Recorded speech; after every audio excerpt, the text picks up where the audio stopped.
Hello good morning friends, कैसे हो? Hope so आप सब बढ़िया हो गए। Welcome to my YouTube channel UGC NET commerce made easy. यहाँ पे आपको पेपर 1 जनरल पेपर और पेपर 2 कॉमर्स का कंप्लीट सिलेबस कवर अप करवाया जा रहा है। दिसंबर 2023 के लिए ऑलरेडी फ्री बैच स्टार्ट हो चुका है। सो दोनों पेपर्स का यूनिट 1 से लेकर 10 तक आपको कंप्लीट सिलेबस कवर अप कराया जाएगा फ्री ऑफ कॉस्ट।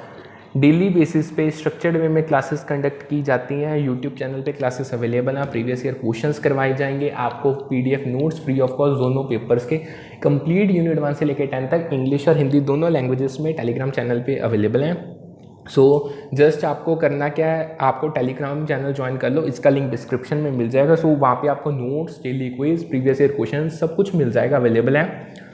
और जो क्लासेस हैं वो आपको डेली बेसिस पे यूट्यूब पे अवेलेबल हो जाएंगी। सो दोनों चैनल्स को सब्सक्राइब कर लो। और जैसे पता है आपको कि हमने कॉमर्स की पेपर 3 की यूनिट नंबर पेपर 2 कॉमर्स की यूनिट नंबर 3 स्टार्ट की हुई है, बिजनेस इकोनॉमिक्स।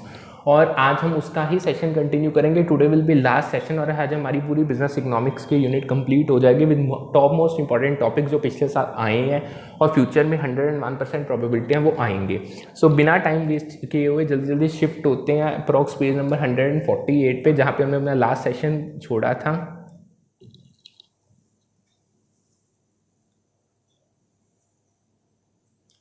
हमने करना है ये, हमने अभी करना है सब कुछ। चलो यहाँ से हमने करना है। देखो कल मैंने आपको प्राइसिंग स्ट्रेटजीज करवाई थी, वो मैंने डिटेल में आपको करवा दी थी। अब आज हम करने जा रहे हैं पहले target rate of return pricing क्या होता है। देखो जो रेगुलेटेड इंडस्ट्रीज होती हैं, यानी जहाँ पे रेगुलेटरी बॉडीज अपनी रेगुलेशंस इंप्लीमेंट करती है और इंडस्ट्रीज उन रेगुलेशंस के अकॉर्डिंग ही ऑपरेट करती, वहाँ पे जो प्राइसिंग मेथड है ना, ऑफन जो रेगुलेटरी बॉडीज ही डिटरमाइन करती है कि कौन सा प्राइसिंग मेथड यूज़ किया जाएगा, ताकि वो ये इंश्योर कर पाएँ कि जो प्राइसिंग प्रैक्टिसेस वो उस इंडस्ट्री में फर्म यूज़ करेंगे, एक तो वो फेयर है, मतलब किसी भी वे में किसी भी तरीके से वो किसी को हार्म नहीं कर रही और उनके प्राइसिंग्स बिल्कुल रीजनेबल है, यानी with in affordable, with in reach है। सो जो target rate of return pricing method है ये कॉमनली रेगुलेटेड इंडस्ट्रीज में ही यूज़ किया जाता है। अब जो ये आपका target rate of return pricing है, इसमें आप क्या करते हो, आप इसमें एक प्राइस सेट करते हो।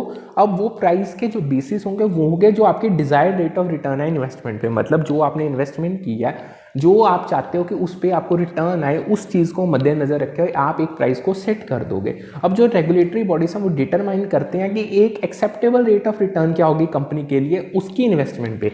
मतलब रिटर्न देखो देखो हर कोई तो यही चाहेगा ना उसकी रिटर्न बहुत ज़्यादा हो, बट एक एक्सेप्टेबल रिटर्न होती है, यानी मतलब ठीक है ये चीज़ जायज़ है, इतनी तो चाहिए, तो वो रेगुलेटरी बॉडीज स्टैब्लिश कर देंगी, यानी कंपनी की क्या एक एक्सेप्टेबल रिटर्न होनी चाहिए उसके इन्वेस्टमेंट पे। एंड फिर वो उसको बेसिस आप मान के आपको वो अलाउ कर देंगे कि आप प्राइसिंग एडजस्टमेंट्स कर सकते हो, ताकि जो आप अपनी टारगेट रेट ऑफ रिटर्न को अचीव कर लो। मीन टू से वो आपको एक स्टैंडर्ड या क्राइटेरिया या एक रेट प्रोवाइड कर देंगे दैट जिसको कंसिडर किया जाता है एक्सेप्टेबल रेट ऑफ रिटर्न। आप उस चीज़ को मद्देनजर रखते हुए आप अपनी टारगेट रेट ऑफ रिटर्न को सेट कर सकते हो। यानी इन शॉर्ट जो ये मेथड है ये कंपनीज को इंश्योर करता है जो रेगुलेटेड इंडस्ट्रीज में ऑपरेट कर रही हैं कि वो अपनी उनकी इतनी काबिलियत है कि वो अपनी कॉस्ट रिकवर कर पाएँ ईजिली। मतलब रेगुलेटरी बॉडीज को ऐसा कुछ नहीं है कि मतलब वो अपनी कॉस्ट ना कवर पाए, वो कहते हैं कि आप अपनी कॉस्ट कवर करो, इवन आप एक रीजनेबल रिटर्न लो इन्वेस्टमेंट में जिससे आपको प्रॉफिट भी बन जाए जो आपके नेसेसरी है आपकी ग्रोथ और एक्सपेंशन के लिए। बट उन्होंने साथ के साथ ये भी किया कि वो इस तरीके से एक एक्सेप्टेबल रिटर्न देगी, उन्होंने कंज्यूमर्स को भी प्रोटेक्ट करना है। मतलब इन एक साइड मतलब कहना क्या चाहते हैं, देखो रेगुलेटरी बॉडीज के लिए दोनों ही जाने बराबर है, फर्म्स भी बराबर है, कंज्यूमर भी, फर्म का भी नुकसान ना हो कंज्यूमर का भी ना नुकसान हो, यानी उनको भी प्रोटेक्शन देनी है। सो एक बैलेंस्ड अप्रोच फॉलो की जाती है जब target rate of return pricing को फॉलो किया जाता है। आगे हमारे पास आती है प्राइस लाइनिंग क्या होता है।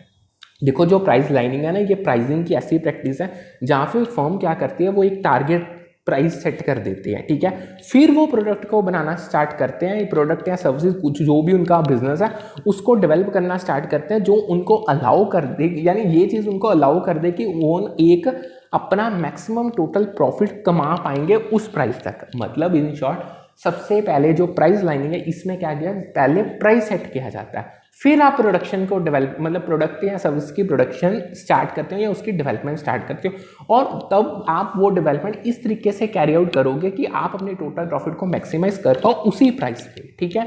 सो ये जो स्ट्रेटेजी है ना, इसमें डिफरेंट प्रोडक्ट्स और सर्विसेज के अलग अलग वेरियस प्राइस पॉइंट्स हैं, यानी मतलब इन शॉर्ट जो जब ये स्ट्रेटेजी फॉलो की जाती है ना, तब ना ऑफर किए जाते हैं डिफरेंट प्रोडक्ट्स और सर्विसेज वेरियस प्राइस पॉइंट्स पे। मतलब प्रोडक्ट और सर्विस अलग अलग प्राइसेस पे ऑफर किए जाते हैं एक स्पेसिफिक रेंज और प्राइस लाइन के बीच में। मतलब कहना क्या चाहते हैं, देखो अगर आपने पहले प्राइस सेट कर लिया, फिर आपने डेवलपमेंट स्टार्ट की, तो आप एक रेंज बना लेते हो प्राइस की। मतलब उस प्राइस रेंज में आप उन्हीं प्रोडक्ट को डिफरेंट फॉर्म्स में अलग अलग वैराइटीज में अलग अलग प्राइस पॉइंट्स पे सेल करते हो। सो जो ये एक प्राइस लाइन आपने सेट की है ना, ये एसोसिएटेड होती है एक particular level of quality, features और एट्रीब्यूट्स। मतलब एक प्राइस लाइन, एक अगर आपके प्रोडक्ट की एक पर्टिकुलर क्वालिटी है, मतलब वो क्वालिटी अच्छी है, कॉम्पिटिटिव एडवांटेज होने के कारण ही वो क्वालिटी बनी, उसके फीचर्स अच्छे हैं, उसके एट्रीब्यूट्स अच्छे हैं, तो देन आप उस प्राइस लाइन उसके लिए एक प्राइस लाइन डेवलप कर सकते हो। देखो जब प्राइस लाइनिंग इंप्लीमेंट की जाती है ना, तो फर्म का मेन लक्ष्य क्या, उसने जितनी भी डिफरेंट सेगमेंट्स हैं मार्केट में उन सबको उनको केटर करना है। यानी जितनी सेगमेंट्स होंगी उतनी प्राइस सेंसिटिविटीज होंगी, यानी डिफरेंट होंगे, क्योंकि कंज्यूमर्स डिफरेंट होंगे। सो हर कंज्यूमर की हर सेगमेंट की सेंसिटिविटी को पूरा करना, यही काम मेन लक्ष्य प्राइस लाइनिंग का होता है। सो जो ये अप्रोच है, ये कहीं ना कहीं कस्टमर्स को अलाउ करती है कि वो चूज कर सकते हैं प्रोडक्ट और सर्विस जो उनके बजट में बेस्ट फिट कर रहा है और जो उनको क्वालिटी, फीचर्स, एट्रीब्यूट प्रोडक्ट के चाहिए, यानी जो प्रोडक्ट उनकी नीड्स भी पूरी कर दे और साथ के साथ उसके बजट में भी फिट है, वो कस्टमर्स वो प्रोडक्ट को चूज कर सकते हैं। So that is the concept of price lining. आगे चलते हैं, आगे हमारे पास आता है प्राइस सीलिंग। क्या है, देखो जो प्राइस सीलिंग, एक पहले क्वेश्चन किस में आया था, देखो जो पहले इसके क्वेश्चन की फॉर्म समझते हैं। उन्होंने क्वेश्चन दिया था कि अगर आप इक्विलिब्रियम प्राइस के बिलो प्राइस सीलिंग करते हो तो उसके क्या रिजल्ट्स निकल सकते हैं। यानी ये यूजीसी नेट के एग्जामिनेशन में क्वेश्चन आया हुआ है, बहुत बार आया हुआ है, आप चेक भी कर सकते हो। यानी अगर इक्विलिब्रियम प्राइस के नीचे प्राइस सीलिंग सेट की जाती है तो उसके क्या पॉसिबल आउटकम्स निकलेंगे। देखो सबसे पहले तो उसकी जो सबसे मोटी कह लो या स्ट्रॉन्ग आउटकम निकलेगी वो है ब्लैक मार्केटिंग। देखो जब प्राइस सीलिंग को इक्विलिब्रियम प्राइस के बिलो सेट किया जाता है, ये चीज़ ना इंसेंटिव क्रिएट करती है सेलर्स के लिए कि वो अपने आप को ब्लैक मार्केटिंग में इंडल्ज कर ले। ब्लैक मार्केटिंग कह लो या इलीगल मार्केटिंग एक्टिविटीज कह लो, यानी इन शॉर्ट इसमें क्या किया जाता है, इसमें गुड्स को जानबूझकर पहले उसकी शॉर्टेज दिखाई जाती है, यानी जो, और बाद में ब्लैक मार्केट में उसको एक्स्ट्रा ऑर्डिनरी प्राइस चार्ज करके सेल किया जाता है। ठीक है, सो जब आप price ceiling below equilibrium price set करते हो तो उससे क्या होगा, उससे कमोडिटी की शॉर्टेज हो जाएगी, क्योंकि जो क्वांटिटी डिमांड है वो एक्सीड करनी शुरू हो जाएगी क्वांटिटी सप्लाइड में एट आर्टिफिशियली लो रेट। अब ये रेट आर्टिफिशियल है, ये मार्केट डायनामिक्स के कारण नहीं है, ये तो सेलर ने किया, उसने जानबूझ के सीलिंग बिलो सेट किया इक्विलिब्रियम प्राइस से। यानी अगर सीलिंग नीचे सेट किया है, अब क्वांटिटी डिमांड बढ़ गई, सप्लाई उतनी है नहीं है, सो वो शॉर्टेज होगी, जो ये आर्टिफिशियल लो प्राइस है इस पे शॉर्टेज होनी स्टार्ट हो जाएगी कमोडिटी की। सो अब ये तो मैंने आपको चीजें बता दी, मतलब दो चीजें हैं, मतलब एक इसके रिजल्ट है ब्लैक मार्केटिंग होगी, दूसरी शॉर्टेज होगी। अब प्राइस सीलिंग को थोड़ा और डिटेल में करते हैं। देखो ये एक तरीके की ना गवर्नमेंट इम्पोज्ड लिमिट होती है मैक्सिमम प्राइस पे, मतलब गवर्नमेंट अपनी तरफ से फायदे के लिए ना एक लिमिट सेट कर देती है, मतलब कस्टमर्स के फायदे के लिए, कि सेलर्स एक्स्ट्रा ऑर्डिनरी प्राइस ना चार्ज, बस उन्होंने इतना ही चार्ज करना है कस्टमर को, जो वो एक पर्टिकुलर या कमोडिटी या गुड का मतलब कस्टमर से चार्ज कर सकते हैं। मतलब गवर्नमेंट ये लिमिट इंपोज करते हैं उन गुड्स पे जिनके प्राइस होप है बहुत ज़्यादा राइस हो सकते हैं और वो कहीं ना कहीं कंज्यूमर को हार्म करेंगे, बट ये चीज़ से बचने के लिए गवर्नमेंट उस पर एक सीलिंग इंपोज कर देती है। जब ये प्राइस सीलिंग इक्विलिब्रियम प्राइस के बिलो सेट की जाती है, अब इक्विलिब्रियम प्राइस कौन सा है, ये वो प्राइस होता है जहां quantity demand is equal to quantity supplied, ये आपको पता है। तब ये एक ऐसी सिचुएशन क्रिएट करते हैं जहां पे प्राइस आर्टिफिशियली लो होता है, मतलब खुद लो किया जाता है आर्टिफिशियली, नेचुरल नहीं है, डायनामिक्स के थ्रू नहीं है। सो जब price ceiling below equilibrium price होंगे तब शॉर्टेज हो जाएगी कमोडिटी की। अब ये शॉर्टेज क्यों होती है, क्योंकि जो क्वांटिटी डिमांडेड है उस आर्टिफिशियल लो प्राइस पे वो ज़्यादा हो जाएगी, मतलब लोग ज़्यादा चीज़ें डिमांड करेंगे, उसकी इतनी सप्लाई नहीं आपको मिलेगी जो अब, यानी बाई प्रोड्यूसर्स। अब सप्लाई किसके थ्रू होगी, by producer who find it unprofitable to produce and sell the commodity at that price. Simple way में देखो, जब price selling below equilibrium price होगी, मतलब equilibrium price that is the best price जो seller जिस पे cell करने को रेडी होता है, बट अब प्राइस सीलिंग तो उसके बिलो है। सो जब ये बिलो होती है तो जो क्वांटिटी डिमांडेड है वो लो प्राइस पे वो ज़्यादा होता है जिस सप्लाई पे। इसका कारण क्या है, मतलब क्योंकि जो सप्लायर्स है ना वो उस प्राइस पे चीज़ों को सेल ही नहीं करना चाहते, क्योंकि उनको पता है कि यहाँ पे उनके लिए अनप्रॉफिटेबल है। सप्लायर का, प्रोड्यूसर का या सेलर का मेन लक्ष्य यही होता है, उसने प्रोडक्ट्स को इक्विलिब्रियम प्राइस पे ही सेल करना है। यानी अब शॉर्टेज होनी स्टार्ट हो गई कमोडिटी की। सो जब अगर मैं आपको शॉर्टेज के कॉन्टेक्स्ट में बताऊं जो प्राइस सीलिंग के कारण कॉज होती है, तो ब्लैक मार्केटिंग ही होगी उसके रिजल्ट में। मतलब क्या होगा, देखो जो सेलर्स हैं वो जो बिल सीलिंग है उसके वहाँ पे तो वो प्राइस गुड्स को नहीं सेल करेंगे, मतलब वो अपनी सप्लाई को रिस्ट्रिक्ट कर देंगे। वो कह देंगे हमारे पास चीज़ें है ही नहीं, ठीक है, यानी डिमांड बढ़ती जाएगी, सप्लाई कम होती जाएगी।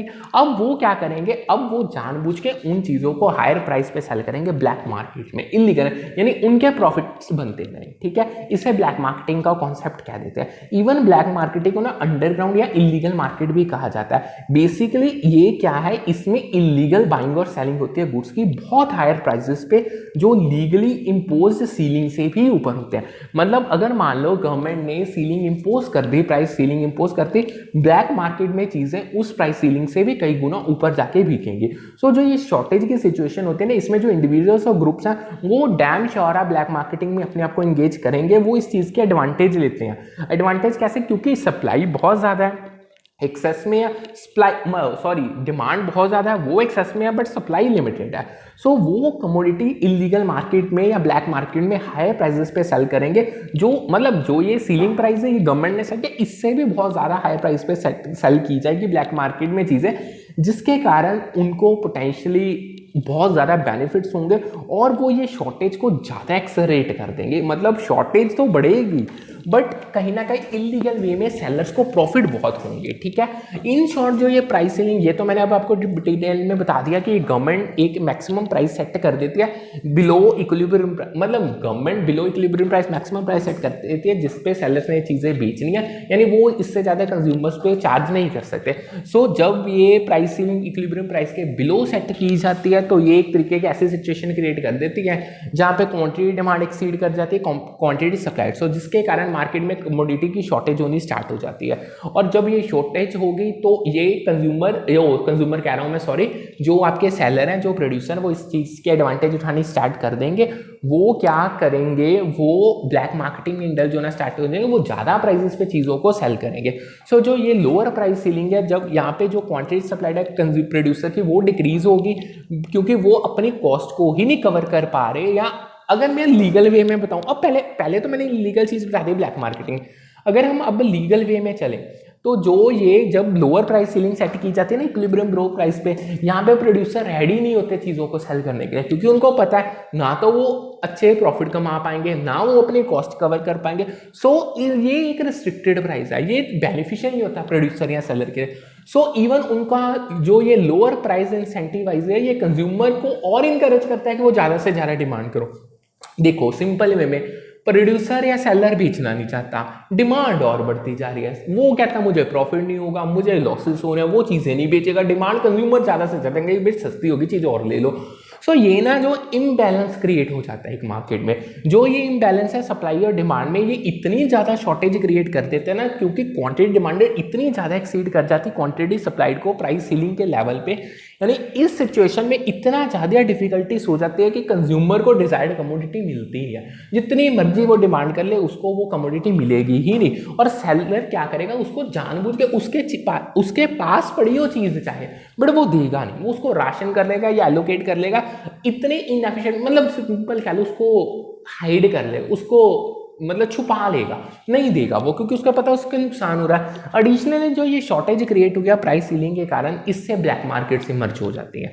ब्लैक मार्केटिंग मैंने आपको अच्छे से बता दिया, ये वो इलीगल और अनरेगुलेटेड मार्केट है जहाँ पे गुड्स को खरीदा या बेचा जाता है एक बहुत हायर प्राइस पे, यानी जो गवर्नमेंट की इम्पोज सीलिंग है ना उससे कई गुना हायर प्राइस पे बेचा जाता है। अब जो पार्टिसिपेंट्स होते हैं ब्लैक मार्केट में, वो इलीगल एक्टिविटीज में इंगेज कर जाते हैं ताकि उनको ये शॉर्टेज से उनको फायदा हो सके, ये स्कार्सिटी का वो लाभ उठा सके और हायर प्रॉफिट्स को अर्न कर सके। समझ आ गया? बहुत अच्छे से समझाया मैंने। अगर आपको कोई डाउट हुआ तो आप पूछ सकते हो। आगे चलते हैं। आगे आती है पीएलसी की स्टेज और प्राइसिंग स्ट्रेटेजी। ये ना एक मैचिंग का क्वेश्चन आया था, उन्होंने आपको लिस्ट वन दे दी थी कि हमारे आपके प्रोडक्ट लाइफ साइकिल की स्टेज कौन चल रही है और उसमें कौन सी प्राइसिंग स्ट्रेटेजी फॉलो करनी चाहिए। वैसे तो मैं ये आपको ऑलरेडी बता चुका। देखो अगर तो आपका प्रोडक्ट अभी इंट्रोड्यूस हुआ है तो तब जो आपको ना जो आपके कॉम्पिटिटर का प्राइस है ना, सेम प्रोडक्ट जो आपका कॉम्पिटिटर उस इंडस्ट्री में सेल कर रहा है, आपको सेम प्राइस, आपको ऐसा प्राइस सेट करना पड़ेगा कि जो आपके कॉम्पिटिटर के प्राइस के साथ मैच खाए। जब आपका प्रोडक्ट ग्रोथ स्टेज में आ जाएगा तो तब आप ऐसा प्राइस सेट करो कि आप पेनिट्रेट कर पाओ मार्केट में, मतलब मार्केट में घुस पाओ, अपना शेयर बढ़ा पाओ। जब आपकी पूरी मैच्योरिटी, प्रोडक्ट पूरा वेल डिफाइंड है, हर मुंह पे आपके प्रोडक्ट का नाम है कंज्यूमर के, तब आप कॉस्ट प्लस प्राइस चार्ज कर सकते हो, मतलब अच्छा प्रॉफिट कमा सकते हो। और जब आपका प्रोडक्ट डिक्लाइनिंग स्टेज पे, मतलब वो फेज आउट होने ही वाला इंडस्ट्री, तब आप प्राइस में आपको रिडक्शन लानी ही पड़ेगी, ठीक है। सो अगर एक और मैचिंग का क्वेश्चन आया था, उसको भी देख लो। उन्होंने फिर अगेन एक लिस्ट में आपको प्राइसिंग, अपना प्रोडक्ट की लाइफ साइकिल की स्टेजेस दी थी, और दूसरी लिस्ट में डिस्क्रिप्शन दी थी। देखो जो इंट्रोडक्शन है वो मैच खाती है जब आपके कॉम्पिटिटर्स बहुत कम होते हैं, आपके होम मार्केट में बहुत कम कॉम्पिटिशन है। ग्रोथ में competitors in other high income countries begin production for their domestic market, यानी जब आपके प्रोडक्ट की ग्रोथ होगी तो जो आपके अदर हाई इनकम कंट्रीज में कॉम्पिटिटर है वो अपने डोमेस्टिक मार्केट में प्रोडक्शन को इंक्रीज कर देंगे। जब आपके प्रोडक्ट की मैच्योरिटी होगी तो जो कंपनीज हैं जो अदर हाई इनकम कंट्रीज में, वो एक्सपोर्ट्स इंक्रीज कर देंगे, मतलब वहां से वो चीज़ें ज़्यादा आपके तरफ आएंगी, यानी इनोवेटिव कंट्री में। और जो लास्ट डिक्लाइन होती है तो कॉम्पिटिटर्स जो अदर हाई इनकम कंट्रीज में, वो प्रोडक्शन बिगिन कर देते हैं डेवलप, मतलब उन्होंने प्रोडक्शन प्लांट ही यहाँ पे लगा दिया, ठीक है। अब आगे चलते हैं, आगे ना कुछ बुक ऑथर्स थे, ये पेपर में बहुत बार पूछा गया। देखो जो वेल्थ ऑफ नेशंस की बुक थी उसे किसने दिया था? जो वेल्थ ऑफ नेशन की बुक थी इसे एडम स्मिथ ने 1776 में लिखा था। इसे ना एक सबसे अच्छी फाउंडेशनल टेक्स्ट कंसीडर किया जाता है फील्ड ऑफ इकोनॉमिक्स में, क्योंकि ये चीज़ डिस्कस करती है जो आपकी कैपिटलिज्म और फ्री मार्केट्स के जो प्रिंसिपल्स हैं। सो ये चीज़ आपको याद रखनी पड़ेगी। इसकी एक्सप्लेनेशन तो नहीं, मतलब हम कह सकते हैं आपको एक्सप्लेनेशन की रिक्वायरमेंट भी नहीं है, बस इतना याद रखो ये बुक क्या चीज़ के लिए है। उसके बाद आती है principles of political economy and taxation. इसे 1817 में डेविड रिकार्डो ने पब्लिश करवाया था। ये डेविड रिकार्डो ने लिखी थी। जो ये बुक का ये इंट्रोड्यूस करती है जो हमारे इकोनॉमिक, जो मतलब सेवरल, जो जितने भी मतलब सिग्निफिकेंट है इकोनॉमिक हमारे कॉन्सेप्ट है ना, उनको ये हाईलाइट करती है। इवन इसमें जो आपकी थ्योरी ऑफ कंपैरेटिव एडवांटेज जो हमने स्टार्टिंग में ही की थी फर्स्ट यूनिट में, या लॉ ऑफ डिमिनिशिंग रिटर्न, वो भी इसमें अच्छे से मेंशन्ड है। नेक्स्ट हमारे पास आता है प्रिंसिपल ऑफ पॉपुलेशन। इसे 1798 में पब्लिश किया गया था और इसे थॉमस माल्थस ने लिखा था। अब जो ये है, जो इस बुक में जो माल्थस ने क्या किया, उसने पुट की forward his theory that population growth would eventually outstrip the means of subsistence. मतलब उसने एक थ्योरीज में लिखी थी, वो थ्योरी क्या कहती थी कि जो आपकी पॉपुलेशन ग्रो करेगा वो एक दिन ऐसा जरूर आएगा कि जो आपकी पॉपुलेशन ग्रोथ है, जिस दिन वो आपकी जो मीन्स ऑफ सब्सिस्टेंस, जो जीने के जरिए, उसको क्रॉस कर जाएगी, जिसके कारण नेगेटिव कॉन्सिक्वेंसेस स्टार्ट होने शुरू हो जाएंगे, फेमाइन और पॉवर्टी जैसे, ठीक है। मतलब इन शॉर्ट जैसे देखो रिसोर्सेज, तो जब आपकी पॉपुलेशन आपके अवेलेबल रिसोर्सेज को क्रॉस करगी तो डैम श्योर नेगेटिव इफेक्ट्स आएंगे। ये चीज़ हमने प्रिंसिपल ऑफ पॉपुलेशन की बुक्स में थॉमस माल्थस ने हमें बताई थी। नेक्स्ट आती है Das Kapital. Das Kapital Karl Marx ने लिखी थी, जिसे 1867 में पब्लिश किया गया था। ये भी एक फाउंडेशनल वर्क था मार्क्सिस्ट इकोनॉमिक्स का, यानी जो मार्क्सिस्ट इकोनॉमिक्स है ना, जो उसका फाउंडेशन, जो उसका बेस, जो उसकी नींव है, उसको कार्ल मार्क्स ने प्रेजेंट किया था। और उसने एनालाइज किया था कि जो कैपिटल मोड है प्रोडक्शन का, मतलब जब आप कैपिटलिज्म में प्रोडक्शन कर रहे हो, जो कैपिटलिस्ट मोड है, टेक्नोलॉजी को यूज करके प्रोडक्शन की जाती है, और आप लेबर की जो एक्सप्लॉयटेशन कर रहे हो और क्लास स्ट्रगल हो रहा है, इन सारी चीज़ों को डिटेल में कार्ल मार्क्स ने दास कैपिटल की बुक, नाम दास कैपिटल नेम की बुक है, उसमें बताया था, ठीक है। समझ गए। अब ये बुक्स के आपके ऑथर्स याद रखने पड़ेंगे, नाम मतलब किस बुक, कौन सी बुक किसके साथ मैच खाती है, मैचिंग के क्वेश्चन में बहुत बार आया है। आगे आता है स्नॉब इफेक्ट क्या होता है। देखो पहले लाइन समझो। When consumers seek to be different and exclusive by demanding less of a commodity as more people consume it, this phenomena is known as the snob effect। बहुत सिंपल है। देखो कई बंदे ऐसे होते हैं, वो ये कहते हैं ये चीज़ केवल मेरे पास ही होनी चाहिए, किसी दूसरे के पास नहीं होनी चाहिए। मतलब वो ये चाहते हैं कि बस मेरा ही राज चलता रहे, मतलब ये एक्सक्लूसिवली चीज़ अगर मेरे पास है तो है। यानी कई इसमें स्नॉब इफेक्ट तब होता है जब एक ऐसा कोई प्रोडक्ट या सर्विस जो अगर सब कंज्यूमर्स के पास आना शुरू हो जाए, यानी हर कंज्यूमर के पास वो अब चीज़, प्रोडक्ट या सर्विसेज है, तो उसमें से कुछ कंज्यूमर ऐसे होते हैं जो कहते हैं कि भाई अब तो ये चीज़ सभी के पास पास आ गई, मुझे नहीं ये चीज़ चाहिए, वो अपनी डिमांड को कम कर देते हैं। वो कहते थे भाई ये चीज़ अब कॉमन है, हमने इससे क्या करना। That is this phenomena is known as snob effect. समझ गए? सो जो स्नॉब इफेक्ट तब होता है जब इंडिविजुअल डिजायर करते हैं कि वो अपने आप को अलग दिखाना चाहते हैं दूसरों कंज्यूमर्स के बाय, कि वो सिर्फ यूनिक या एक्सक्लूसिव प्रोडक्ट्स ही कंज्यूम करेंगे। मतलब वो कहते हैं जिस चीज़ की रीस हो गई, जो चीज़ हर जगह पे अवेलेबल है वो उनके लिए नहीं बनी, अब वो उस चीज़ को नहीं लेंगे। ठीक है? सो जो पॉपुलैरिटी और कंजम्पशन जब कमोडिटी की एक बढ़ती है, यानी जब कमोडिटी स्प्रेड होती जाती है, हर घर में जाती जाती है, तो कुछ कंज्यूमर्स ऐसे होते हैं जो उसे ऐसे मतलब वो परसीव करना स्टार्ट करते हैं कि भाई अब ये प्रोडक्ट की जो एक्सक्लूसिविटी है और यूनिकनेस है ना, वो अब जाती जा रही है। मतलब उन्हें लगता है कि अभी ये प्रोडक्ट में कोई वैल्यू नहीं है, क्योंकि हर घर के पास वो प्रोडक्ट है। सो एज अ रिजल्ट वो उस कमोडिटी की डिमांड को रिड्यूस कर देते हैं, जिससे प्राइस डिक्रीज होना स्टार्ट हो जाता है। सो जो ये बिहेवियर है, ये क्यों आता है? क्योंकि ये बिहेवियर तब अराइज होता है क्योंकि वो ना एक सेंस ऑफ यूनिकनेस या प्रेस्टीज बनाए रखना चाहते हैं। यानी कई बंदे की साइकी ऐसी है, वो ये कहते हैं तब वो ही हमने गुड्स रखनी है जिससे हमारी मतलब हम अलग दिखें दूसरे कंज्यूमर से। मतलब जो चीज़ें दूसरे नहीं ले सकते, हमें वो लेनी है, हमें अपने आप को बढ़िया दिखाना है। यानी ये साइकी इस बिहेवियर को और बढ़ाती है स्नॉब इफेक्ट को। यानी जो स्नॉब इफेक्ट है ये रिफ्लेक्ट करता है कि कंज्यूमर की जो प्रेफरेंसेस है उन गुड्स के लिए जिसको रेयर कंसीडर किया जाता है या अनकॉमन, मतलब वो ज़्यादा कॉमन ही हर बंदे के पास नहीं है। यानी ये चीज़ बताता है कि कंज्यूमर इन चीज़ों को वही कंज्यूमर उन चीज़ों को प्रेफरेंस देते हैं, और वो इवन वो विलिंग भी है प्रीमियम प्राइस पे करने के लिए। बस उनको ये चाहिए कि वो अलग दिखें दूसरों से, उन्होंने अपने आप को डिफ्रेंशिएट करना है। ठीक है? यानी जो स्नॉब इफेक्ट है ये ऑब्जर्व किया जाता है अलग अलग इंडस्ट्रीज में, खास करके फैशन की होगी, लग्जरी गुड्स होगी, या कई ऐसे, मतलब आपको टाइप मैंने बताती है, ऐसी कोई भी इंडस्ट्री है मतलब जहां पे आप अलग दिखाना चाहते हो, तब वो चीज़ के लिए कंज्यूमर हाई प्राइस पे करने के लिए भी रेडी होते हैं। सो ये हाईलाइट करता है कंज्यूमर के बिहेवियर का एक साइकोलॉजिकल एस्पेक्ट यहाँ पे, जो यानी psychological aspect in the sense कि कंज्यूमर जो है ना उनको सेटिस्फेक्शन तब ही मिलती है जब वो यूनिक प्रोडक्ट कंज्यूम करते हैं जिनसे उनको एक स्टेटस मिलता है। यानी वो अपने आप को कहते हैं हम ही बढ़िया है। ठीक है? समझ आ गया अच्छे से? आगे बढ़ते हैं। आगे आता है शटडाउन पॉइंट कब होता है एक मल्टी कमोडिटी फर्म का। देखो shutdown point multi commodity firm का शॉर्ट रन में तब होगा जब वो अपनी एवरेज वेरिएबल कॉस्ट को कवर अप कर ही नहीं पाएंगे। यानी सिंपल वे में शटडाउन पॉइंट मींस जब आप अपनी कॉस्ट को कवर अप नहीं कर पा रहे हो, खास करके वेरिएबल कॉस्ट को, तो आप शटडाउन पॉइंट पे पहुंच रहे हो। यानी डिटरमाइन, अब जो ये शटडाउन पॉइंट डिटरमाइन कैसे होता है, जब आप ईवीसी और ईएमआर एवरेज मार्जिनल रेवेन्यू को एवरेज वेरिएबल कॉस्ट के साथ कंपेयर करते हो, तो उसमें कुछ ये दो चीजें हैं। देखो सबसे पहले तो आती है average variable cost of operation.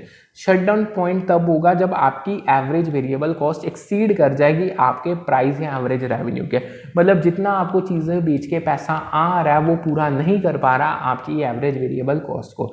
Second, आपका एवरेज मार्जिनल रेवेन्यू रिसीव कितना हो रहा है। इवन अगर आपका एवरेज, अब देखो एक ही चीज है, चाहे लेफ्ट से देख लो चाहे राइट से, यहाँ तो आपकी एवरेज वेरिएबल कॉस्ट एक्सीड हो जाएगी एवरेज मार्जिनल रेवेन्यू से, ये चीज कह सकते हो।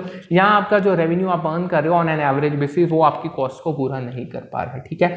सो इन शॉर्ट जो ये शटडाउन पॉइंट होता है ना, इसमें कंप्लीट सेसेशन हो जाती है, बिजनेस पूरी तरह बंद हो जाता है, शटर नीचे हो जाते हैं, एक्टिविटीज क्लोज डाउन हो जाती है। यानी ना तो इसमें बाइंग और सेलिंग होगी, बिजनेस शट डाउन हो गया मतलब कोई बाइंग सेलिंग एक्टिविटीज नहीं होगी, वो मैन्युफैक्चरिंग बंद कर देंगे कि कोई उनकी प्रोडक्शन या कोई उनकी किसी भी प्रोडक्ट की मैन्युफैक्चरिंग एक्टिविटी कंडक्ट नहीं होगी। जितने उनके पास एसेट्स हैं वो सभी को बेच दिया जाएगा, उनको डिस्पोज कर दिया जाएगा।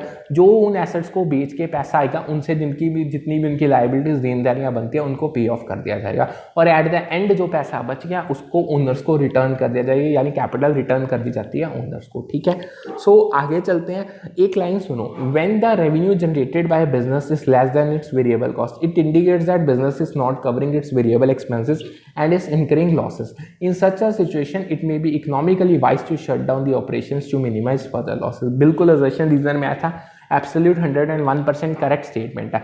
देखो जब आप एक ऐसे पॉइंट पे पहुंच जाते हो जब आपका जो पैसा बन रहा है, जो एवरेज रेवेन्यू आप अर्न कर रहे हो वो आपके वेरिएबल एक्सपेंसेस को ही नहीं पूरा कर पा रहा है, तो आप केवल लॉसेस होने स्टार्ट कर जाते हैं। तब जब ये सिचुएशन आ जाते हैं ना, तब आप ये सोच लेते हो कि अब बिजनेस को बंद करने में ही फायदा है, क्योंकि फर्दर और लॉसेस सहने की बजाय हम इसको वाइंड अप कर देते हैं और कोई न्यू आइडिया या न्यू बिजनेस हम खोल सकते हैं। ठीक है, यानी अब एक आता है कि एक और स्टेटमेंट थी, equilibrium price of a commodity is the price at which the quantity demanded of the commodity equals the quantity supply. ये मैंने आपको ऑलरेडी बता दिया, ये सर्जन रीजन में आई थी, बिल्कुल एब्सोल्युटली करेक्ट स्टेटमेंट है। इकोनॉमिक्स में इक्विलिब्रियम प्राइस वही होता है जहां पे क्वांटिटी डिमांडेड क्वांटिटी सप्लाइड के बराबर होती है। आगे वो क्या कह रहे हैं, equilibrium is the conditions once determined tend to persist in time. ये भी बिल्कुल ट्रू है। देखो, जब आपने एक बार इकोनॉमिक्स में इक्विलिब्रियम अचीव कर लिया, वो बहुत लंबे टाइम के लिए आपके साथ चलेगा। बट यहाँ पे एक चीज मान के चलो, ये ना कोई डिफाइनिंग कैरेक्टरिस्टिक या एक्सप्लेनेशन है इक्विलिब्रियम प्राइस की। ठीक है, हम कह सकते हैं एक बार इक्विलिब्रियम अचीव हो गया तो आपके लिए परसिस्ट करेगा अगले फ्यूचर में आने वाले टाइम के लिए। बट हम इसे कोई डायरेक्ट मतलब बिल्कुल ही मतलब क्या नहीं देते कि लाइक ये कोई स्टीक एक्सप्लेनेशन नहीं है इक्विलिब्रियम प्राइस की या कैरेक्टरिस्टिक नहीं है। जो इक्विलिब्रियम प्राइस है बेसिकली डिटरमाइन होता है जब आपकी डिमांड और सप्लाई का इंटरसेक्ट करते हैं, और जब यहाँ आप कह सकते हैं यहाँ पे क्वांटिटी डिमांडेड इक्वल्स होती है आपके क्वांटिटी सप्लाइड में। ठीक है, समझ गए। सो आगे एक मैचिंग का क्वेश्चन आया था। देखो, सबसे पहले मैंने एक लिस्ट में आपको मार्केट्स की कुछ चीज़ें दी थी और सेकेंड लिस्ट में डिस्क्रिप्शन दी थी, उसको स्टडी कर लेते हैं।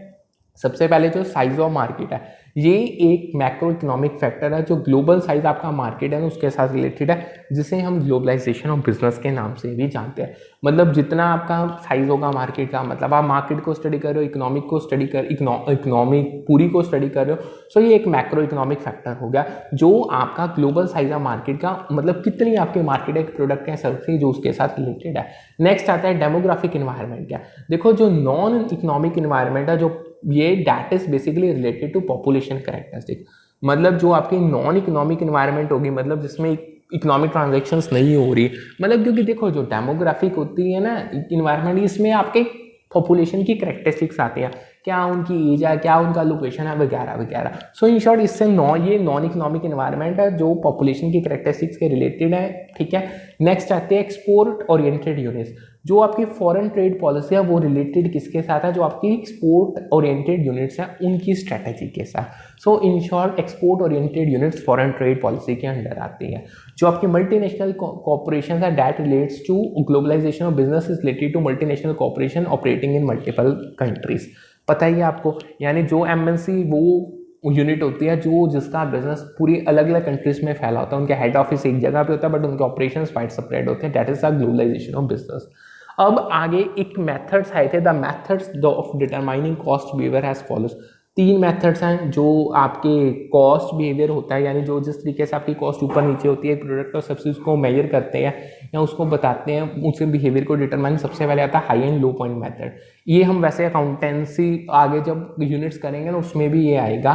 देखो, जो high and low point method है, ये इसमें आप एनालाइज करते हो कॉस्ट को डिफरेंट एक्टिविटी लेवल्स पे, यानी जो जो आपके एक्टिविटी लेवल्स हो रहे हैं, जितनी एक्टिविटीज हो रही है, जिन जिन लेवल पे हो रहे हैं, वहाँ पे आपको आप उन कॉस्ट जो इनकर होती है उसको एनालाइज करते हो ताकि आपको कॉस्ट का बिहेवियर पता लग सके। नेक्स्ट आता है लीस्ट स्क्वेयर रिग्रेशन मेथड, यानी ये एक ऐसा स्टैटिस्टिकल मेथड है जहाँ पे आप रिलेशनशिप डिटरमाइन करते हो जो आपकी कॉस्ट और एक्टिविटी लेवल्स के बीच में है, यानी जो जो हर एक एक्टिविटी लेवल है वहाँ पे कॉस्ट इनकर होनी, उनकी रिलेशनशिप कैसी है, directly proportional, indirectly proportional, increasing है, डिक्रीजिंग है, जो भी रिलेशनशिप हुई वो हमें least square regression method analyse करके बताता है। नेक्स्ट आता है अकाउंटिंग और एनालिटिकल अप्रोच, यानी जो इसमें हम कॉस्ट कंपोनेंट्स को एनालाइज करते हैं और रिलेशनशिप जो उनकी बन रही है उसको एनालाइज किया जाता है ताकि हमें कॉस्ट का बिहेवियर पता चल सके। ठीक है, आगे आता है नीति आयोग। क्या देखो, जो नीति आयोग है उसकी फुल फॉर्म बहुत बार पेपर में पूछी गई है, that is national institution for transforming India. पहले तो इसकी फुल फॉर्म याद रखो, national institution for transforming India, जो कि पेपर में बहुत बार आई है। देखो, ये जो नीति आयोग है ना, ये एक बेसिकली पॉलिसी थिंक टैंक है, पॉलिसी थिंक टैंक, 3 वर्ड्स हैं, जो सोचता है, यानी गवर्नमेंट का सोचने मतलब गवर्नमेंट का दिमाग है नीति टैंक, ये पॉलिसी थिंक टैंक है, यानी ये एक गवर्नमेंट इंस्टीट्यूट है इंडिया में। इसको 2015 में इस्टेब्लिश किया गया था। अब इसकी इस्टेब्लिशमेंट कैसी थी, एक ना पहले प्लानिंग कमीशन होती थी इंडिया में, उसको रिप्लेस कर दिया गया था और नीति आयोग को इस्टेब्लिश कर दिया गया था 2015 में। इसकी इस्टेब्लिशमेंट का कारण ये था, ये प्रमोट करना चाहते थे कोऑपरेटिव फेडरलिज्म और सस्टेनेबल इकोनॉमिक ग्रोथ को। मतलब फेडरलिज्म को, जो कोऑपरेटिव फेडरलिज्म है वो चीज़ इनका लक्ष्य थी, और जो इकोनॉमिक ग्रोथ एक कंट्री यानी जो इंडिया कर रहा है वो सस्टेनेबल होनी चाहिए, मतलब वो डिक्रीज नहीं होनी चाहिए, वो हो ही जानी चाहिए, ये इसका काम था। अब इसमें इंस्टेड ऑफ ट्रेडिशनल, जो देखो जो पहले प्लानिंग कमीशन में उससे था 5 ईयर प्लान्स बनते थे, ये तो आपको पता था। बट जब नीति आयोग को स्टैब्लिश किया, इसका फोकस चेंज हो गया। अब ये फॉर्मुलेट और इंप्लीमेंट करते हैं लॉन्ग टर्म स्ट्रेटेजी को, यानी जो लंबे समय तक चलेंगे। यानी इनकी 15 ईयर विजन है, यहाँ एक 3 ईयर एक्शन एजेंडा है, दो चीज़ें हैं। एक ये 15 ईयर विजन बनाते हैं, एक ये 3 ईयर एक्शन एजेंडास बनाते हैं। जो इनके 15 ईयर विजन है वो ब्रॉड गोल सेट करती है पूरी इकोनॉमी के लिए। जो उसके ऑब्जेक्टिव्स हैं वो in short at the end एक ही चीज़ आउटकम उसके होने चाहिए, कंट्री की डेवलपमेंट होनी चाहिए 15 साल के पीरियड में। अब जो ये आपके 3 साल का एक्शन एजेंडा, ये आउटलाइन करते हैं स्पेसिफिक पॉलिसीज चीज़ों को लेके, क्या क्या सरकार ने इनिशिएटिव्स उठाने या क्या क्या उनके 3 साल के लाइफ टाइम में टारगेट्स होने चाहिए। इन शॉर्ट ये छोटे छोटे रल के ना 15 ईयर की विजन को पूरा करते हैं। ठीक है, आगे आता है, if a firm incurs losses there exist excess capacity of production for them, the reason explains that their production level has to remain below their economic level capacity. Obvious चीज़ है, देखो ये भी सेशन रीजन में आया था, अगर firm below मतलब फर्म लॉसेस इनकर कर रही है तो डैम श्योर है वो अपनी ऑप्टिमम कैपेसिटी को यूटिलाइज नहीं करे, वहाँ कहीं ना कहीं उनकी एक्सेस कैपेसिटी पड़ी है। ठीक है, आगे आई थी स्ट्रेटेजीज, ये मैं वैसे आपको ऑलरेडी करवा चुका हूँ। मोबाइल डिफेंस क्या होती है, यानी जब लीडर स्ट्रेच करता है अपने डोमेन को न्यू टेरिटरीज के ऊपर, मतलब अपने क्षेत्र को नई टेरिटरीज के ऊपर लेके जाता है, अपनी मार्केट को ब्रॉडन करता है और मार्केट को डाइवर्सिफाई करता है, नए नए कस्टमर्स को ऐड ऑन करता है। कॉन्ट्रैक्शन डिफेंस होता है जब लार्ज कंपनीज अपनी वीकर मार्केट्स को छोड़ देते हैं और वो जो वीकर मार्केट्स में जो रिसोर्सेज वो लगा रहे थे ना, उनको वहां से निकाल के नई स्ट्रॉन्गर वंस पे लगाते हैं। पोजीशन डिफेंस क्या होता है, यानी जब आप एक डिजायरेबल पोजीशन कंज्यूमर के माइंड में ऑक्यूपाई कर लेते हो, मतलब जो इमेज आप अपनी कंपनी के कंज्यूमर के माइंड में चाहते हो वो आपने अचीव कर ले, यानी यहाँ पे आपका ब्रांड ऑलमोस्ट इम्प्रेग्नेबल हो जाता है। सो ये था आज के सेशन का, और ये आप ये भी कह सकते हो बिजनेस इकोनॉमिक्स की यूनिट आज यहाँ पे हमारी कंप्लीट होती है। अब हमारी कॉमर्स की 3 यूनिट्स कंप्लीट हो चुकी है। पहले हमारी बिजनेस इन्वायरमेंट और international business, second accounting and auditing, तीसरी बिजनेस इकोनॉमिक्स। ठीक है, सो इसके नोट्स आपको टेलीग्राम चैनल पे अवेलेबल हो जाएंगे, क्लासेस यूट्यूब पे, दोनों चैनल्स को सब्सक्राइब कर लो। आज का सेशन करते हैं वाइंड अप, कल फिर मिलते हैं with a new session with a new set of topics. Good afternoon, have a nice day ahead.